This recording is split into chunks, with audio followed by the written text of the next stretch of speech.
are very resilient, but met with many mothers who are very emotional, having lost their children.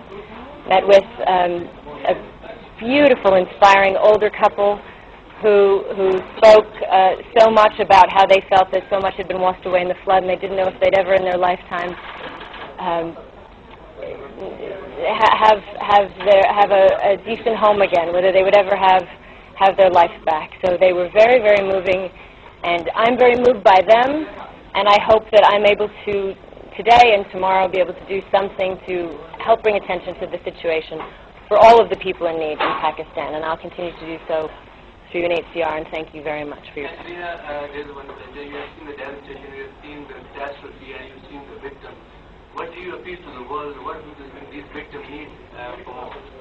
Well, I'd like to get a greater sense of the details of what's been asked for, what appeals have been made, what has not been made, the different countries, and that's what I'll be working on tonight at UNHCR office.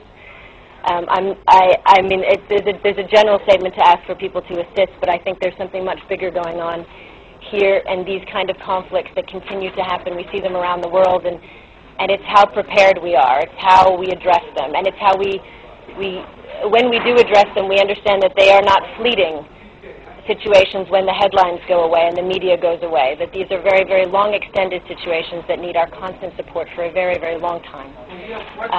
What's your experience as you visit the whole world and you see this devastation? So what's your experience after seeing this devastation? What did you saw in the camps today?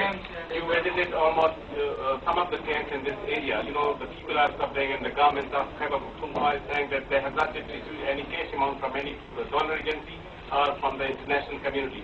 So what do you say? The situation is going to worsen more and more. And what can you do for these people? Okay. I was trying to answer all your questions, but I said I just met with people. I'm very emotional. I've just come from the fields, and I wasn't prepared for a press conference. So I'm going to do my best. From what I understand, this situation is on a scale that we've not really seen the likes of. It is on such a huge scale. It is an extraordinarily complex situation. It is not just the floods. As I said, it is still, there have been 3 decades of people, 3 decades, Pakistan has hosted Afghani people, and graciously, and there are still 1.7 million Afghan people here who have needs particular to refugee needs. Their needs need to be addressed.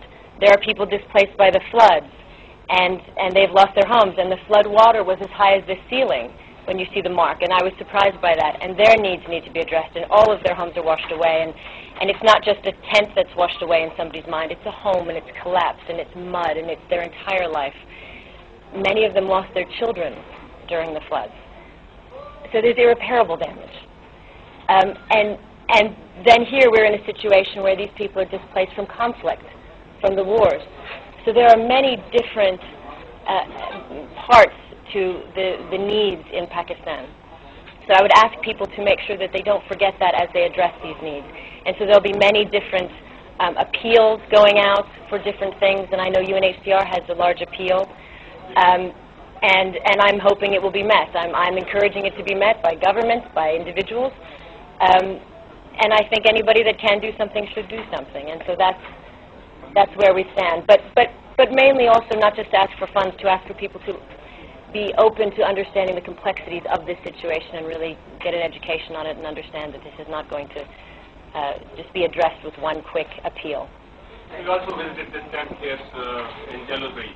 You know, most of the people who are here are from Bajawan and they are waiting for rehabilitation, and the government has not yet been able to rehabilitate them and to return to have them in returning to their home because they are homeless, they don't have any home.